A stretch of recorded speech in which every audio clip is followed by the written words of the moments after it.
숨겨진 복지 혜택을 알기 쉽게 전달하는 KGS 복지특파원 김기자입니다. 총선을 앞두고 연금개혁에 대한 관심이 다시 높아지고 있습니다. 최근 국제통화기금 IMF에서 우리나라 기초연금 급여 수준을 인상하는 등의 연금개혁을 추진할 것을 권고해 큰 관심을 끌고 있는데요.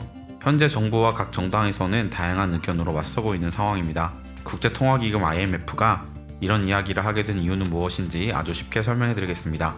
몰라서 못 받는 복지 혜택 이젠 놓치지 말자. 구독과 좋아요, 알림 설정을 눌러주시면 보다 빠르게 소식을 받아볼 수 있습니다.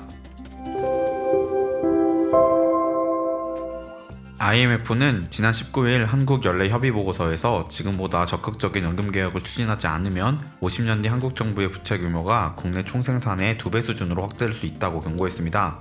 1988년부터 시행된 국민연금은 도입 당시엔 소득 대체율이 70%로 굉장히 높은 수준이었지만 1998년 1차 개혁으로 10년 만에 소득 대체율이 60%로 낮아졌고 다시 2차 개혁을 통해 2008년부터 60%에서 매년 0.5%씩 낮아져서 2028년까지 20년에 걸쳐 단계적으로 40%까지 하락하게 되어 있는데요. 이렇게 지난 35년간 국민연금 수급 개시 연령을 60세에서 65세로 늦추고 소득 대체율을 40%까지 낮추는 연금개혁을 진행해왔지만 급격한 노령화와 출산율 감소로 인해 국민연금은 2041년부터 적자로 전환돼서 2055년에 기금이 완전히 소진될 것으로 예상됩니다. 이에 IMF에서는 정부 부채 비율을 떨어뜨리기 위해서 퇴직 연령의 연장, 국민연금의 소득 대체율 하향 등을 고려해야 한다고 권고했는데요.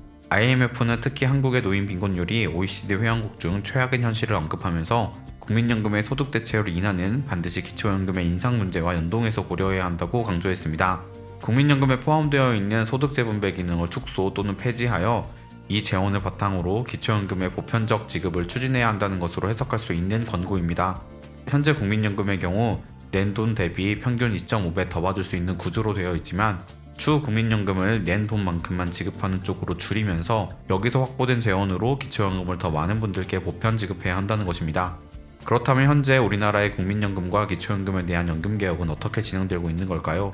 윤석열 대통령의 제3대 개혁과제 중 하나인 연금개혁은 작년 말부터 오수개혁은 보건복지부에서 구조개혁은 국회 연금개혁특별위원회에서 진행되어 왔습니다. 쉽게 말해 얼마를 더 걷고 얼마를 더 주느냐, 즉 숫자에 대한 개혁은 보건복지부에서 추진하고 국민연금과 기초연금의 연계 과정에 대한 구조개혁은 국회 연금개혁특별위원회에서 추진해왔는데요. 먼저 보건복지부에서 지난 10월 27일 국민연금에 대한 모수개혁 방안을 발표했지만 보험료율 인상, 지급시기 연장, 소득대체율 유지 혹은 인상 등의 중요한 결정사항은 빠진 연금개혁안을 발표하면서 세부적인 논의는 국회에 넘겨버린 상황입니다. 이는 내년 총선을 앞두고 보험료율 인상과 지급시기 연장 등의 어르신들의 표에 부정적인 영향을 미칠 수 있는 내용은 국회에 넘기는 아주 비겁한 방법을 택한 것으로 보입니다. 이에 국회 연금개혁특별위원회 산하 민간자문위원회에서는 11월 16일 기초연금 최종 개정안을 제출했습니다. 핵심 내용은 기초연금 수급 대상을 50%까지 줄이고 지급금액은 40만원까지 인상한다는 것인데요. 어르신들의 바람과는 상당한 거리가 느껴지는 최종 개혁안 역시 구체적인 대안은 제시되지 않은 그저 이론적인 나열에 지나지 않는 것으로 평가되고 있습니다. 이런 상황에서 지난 11월 27일 보건복지부 장관이 민간자문위원회에서 발표한 개정안에 반대하였는데요. 국민연금 모수개혁과 구조개혁은 연계해서 논의해야 한다며 반대 의사를 분명히 밝힌 것입니다. 일각에서는 이런 반대 표명에 대해서 큰 비판을 하는 상황인데요. 지금까지 발표된 개정안들이 구체적인 내용을 담지 않고 있고 처음으로 구체적인 방향이 제시된 것을 반대한 것을 보면 정부는 내년 총선 이전에 표심을 움직일 만한 도박을 하고 싶지 않아 한다는 비판입니다. 오늘은 최근에 발표된 IMF의 연례협의보고서 내용과 현재까지 진행된 연금개혁안에 관해 설명해드렸는데요. 연금고갈과 노인빈곤 문제는 반드시 해결해야만 하는 문제입니다. 하지만 정부와 여야 모두 책임을 미루고 있는 모습인데요. 여러분들의 생각은 어떠신지 댓글로 남겨주시면 좋겠습니다. 놓치는 혜택이 없도록 숨겨진 정보를 찾아 나서는 복지특파원, 저 김기자가 앞으로도 도움되는 소식 전달해드리도록 하겠습니다. 채널 구독과 좋아요, 알림 설정 부탁드리며 더 좋은 정보로 찾아뵙겠습니다.